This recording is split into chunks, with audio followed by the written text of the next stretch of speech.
My 26F father, 59M, is a slightly known musician in my home country. Due to his career, he missed out on most of my milestones while I was growing up. School plays, a few birthdays, and both my high school and college graduations are a few. Mostly events, he was informed of months in advance and canceled on me either weeks or days before. He always apologized for doing so but never really seemed to feel guilty. I remember we almost fought once because I didn't want to watch a video he had missed my high school graduation to film. It hurt me so much as a child that I stopped expecting him to show up. It still bothered me when I got older, but at that point, I understood that it was his job and I should be grateful he even had one. Now, I'm getting married in 2 months. My fiancée, 28M, and I have been planning this wedding for a year and a half. The date was decided, and invitations were sent months ago. Almost every guest has already RSVP'd. I've reminded my father of the date several times this past year, and he kept assuring me he had blocked the entire week of the wedding and would be there. A couple of days ago, my father called to inform me he'd had to schedule a concert for my wedding day. He apologized and said he'd make it up to me with a gift. I don't want a gift. I want my father to come to my wedding. So I told him that either he figured out a way to reschedule, which I know he could probably do if he tried, or I'd cut ties with him. What followed was one of the biggest fights we've ever had. He called me ungrateful, spoiled and selfish for giving him that kind of ultimatum and expecting him to change his work schedule for my benefit, which he has asked me to do on many occasions before. He yelled, and I held myself not to yell back. We're still fighting over this. Most of my family is on my side, though both my mom, divorced from my dad, and my fiancé have warned me not to make any moves I might regret. My sister, 20F, is on my father's side, which doesn't surprise me. I love my father, and I really don't want to stop talking to him, but I'm done with him, expecting to be able to miss out on my life with no consequences. That being said, I'd be lying if I said that I don't feel guilty. Just writing this all down made me feel like a huge brat. So, Ida? More info. We've had a rocky relationship for a little over a decade now. For various reasons, including his tendency to use how much money he'd spend on my sister and me against us. That's why I try not to ask him for anything. It's got nothing to do with why I'm threatening to cut contact, though. I couldn't care less about presents. Especially coming from my father, pretty much anything he gives me comes with strings attached. As he explained on the phone, he forgot about the wedding date while scheduling the concerts with his manager. His current girlfriend reminded him hours later. I knew he couldn't actually block the whole week. He'd promised the same thing before my high school graduation, but he could still avoid it. Before he canceled on me, he specifically said he wanted to walk me down the aisle.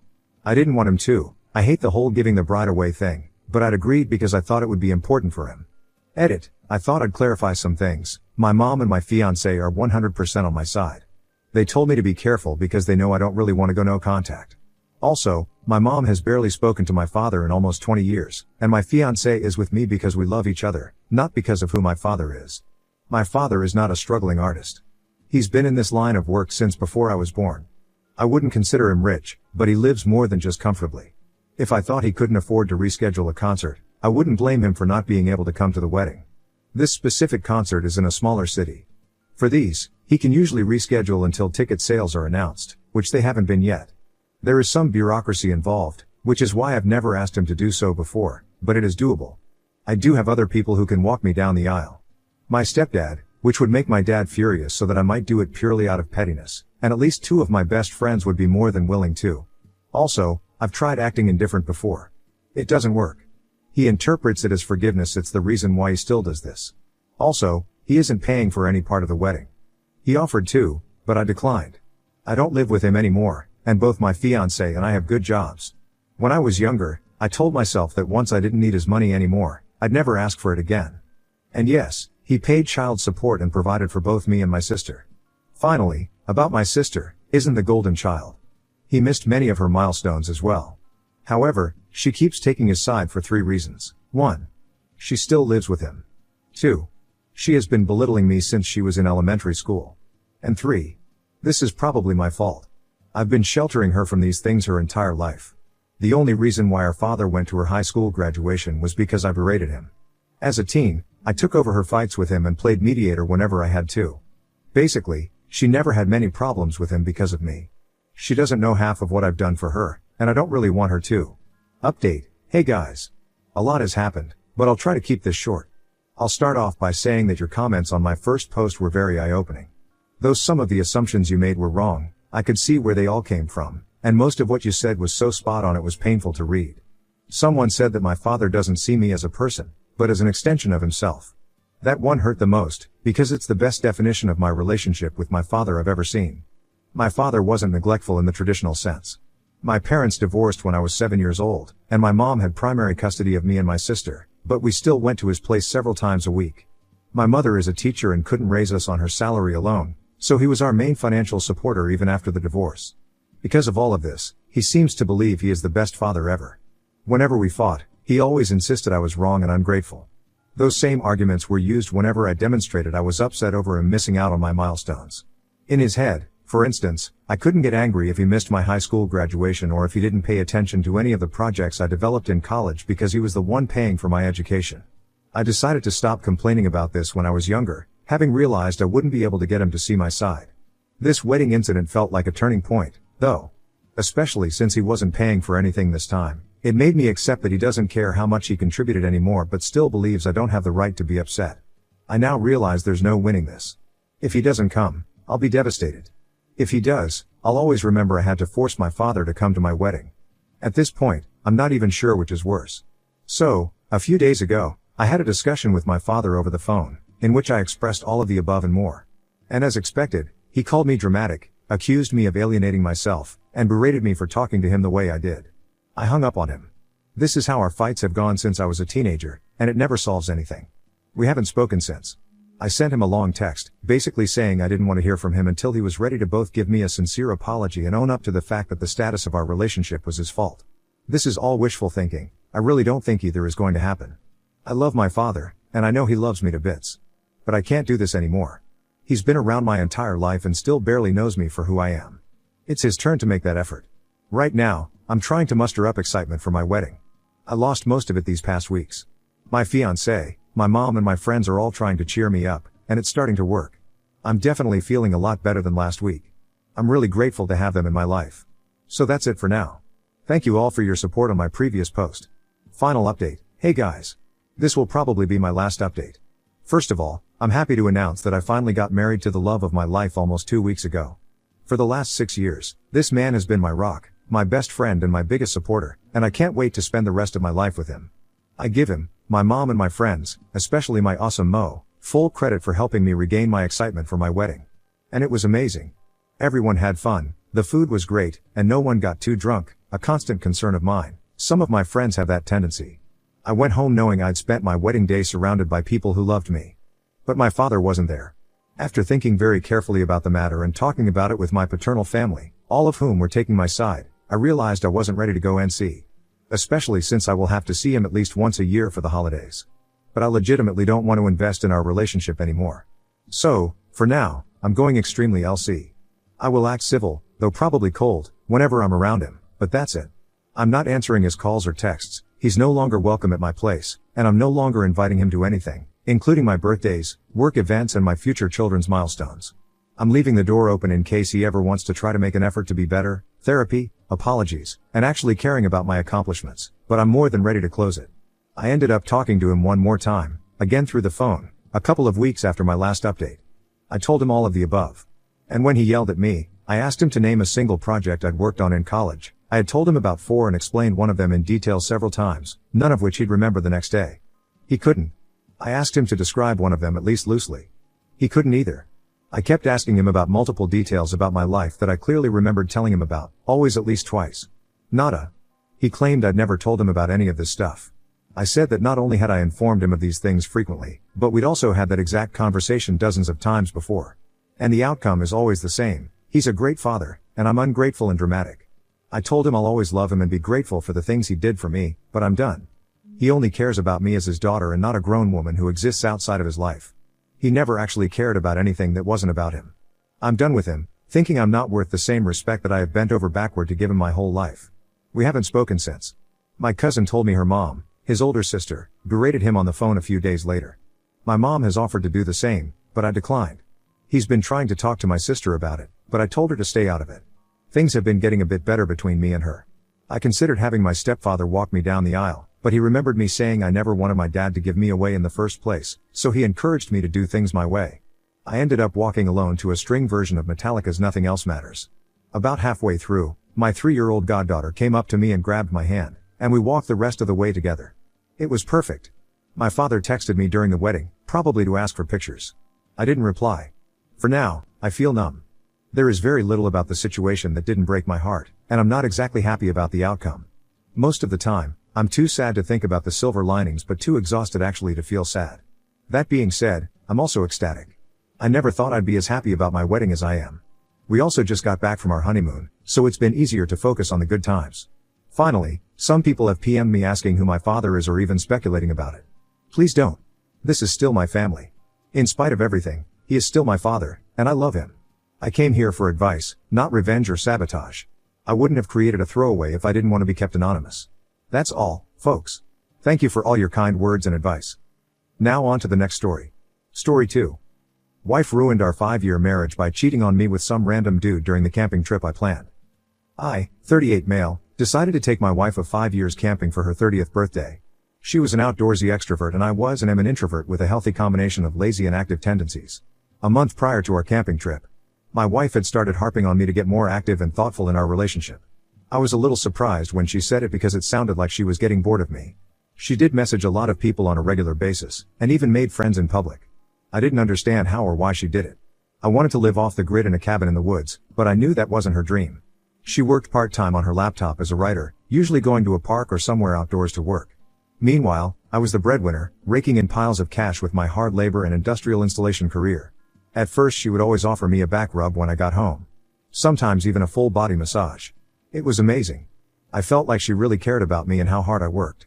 Eventually, though, she stopped offering and started asking more of me and my time off. I tried to tell her how I felt, but she wouldn't listen unless I was giving in to one of her requests. These requests didn't seem like much to her, but they were to me. Being an introvert, I did not want to go to the parties she was invited to. Somehow she was always invited on trips or to people's houses, and I never wanted to go. A trip with just us would have been fine, but to go to a stranger's house and sleep over seemed like a big uncomfortable thing to me. I hate chit-chat. So, to compromise, I told her about the birthday trip I planned for us.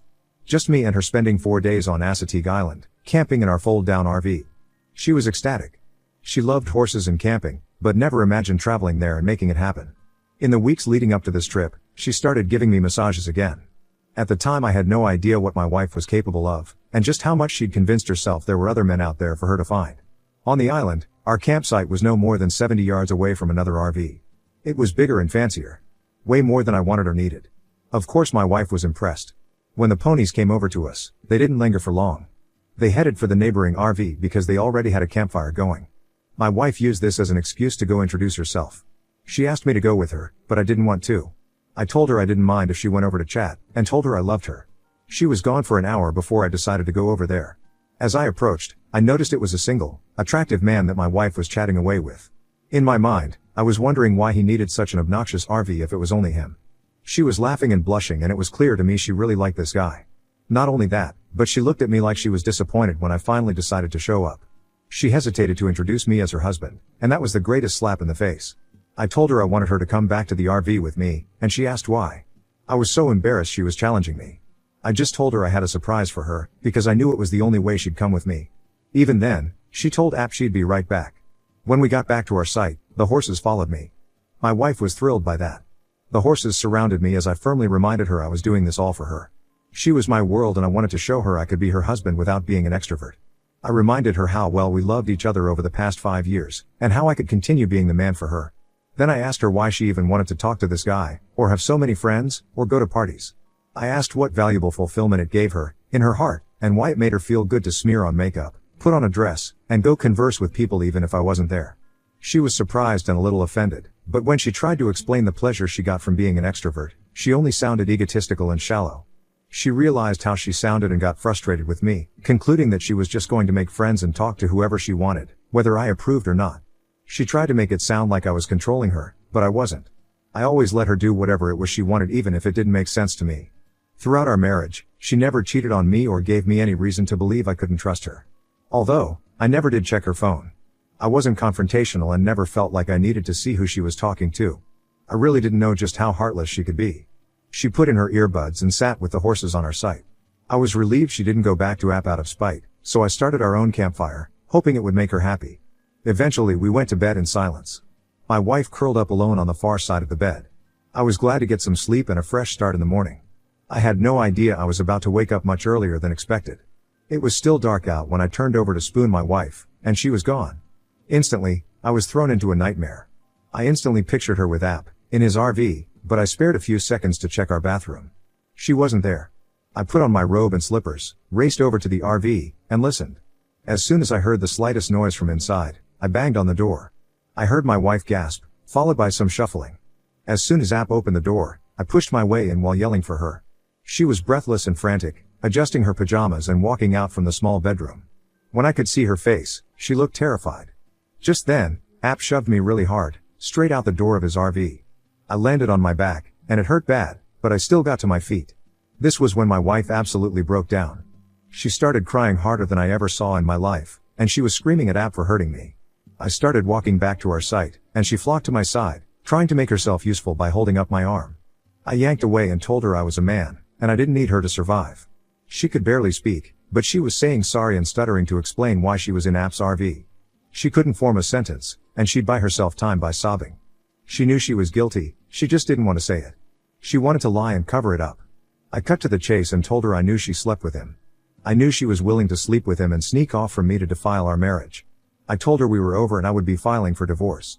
As I said it, I knew I was making this decision quickly, but I also knew she did this to me, and it was reality now. I knew my logic was sound and I knew I would stand firm in my decision. My wife started hyperventilating, and it was hard to see her that way. I really wanted to make her feel better, because all she wanted was me, and I wanted her, but I knew I couldn't. We were stuck together, at least for the night, because I needed to sleep before driving us home. At this point she was willing to do anything to show me respect and humility, so she left me alone to sleep. She would have done anything for my forgiveness, which is such a shame because she should have considered how much I mattered to her before she decided to cheat on me with a camping stranger. On the car ride home, it was silent and awkward. I thought about how I had noticed the downfall in her behavior, but never imagined she'd do this. I had tried to talk to her about things before, but it never helped because she wasn't willing to change her perspective or let what I was saying sink in.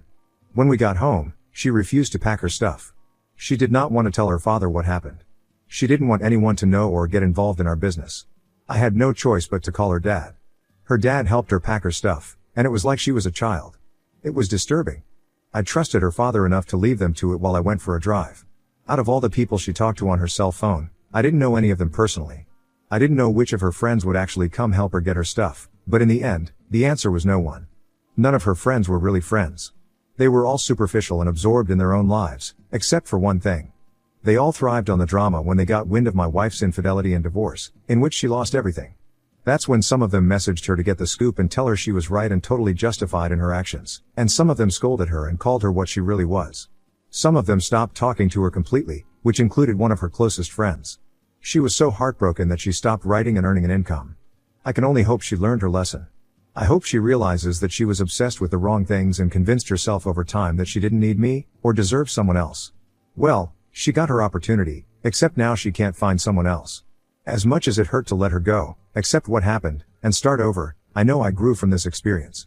She was only my first attempt at marriage, and won't be the last. I take what I can from those years in my life and let it fuel me to be better. More selfless, understanding, observant, and willing to love my partner in her love language.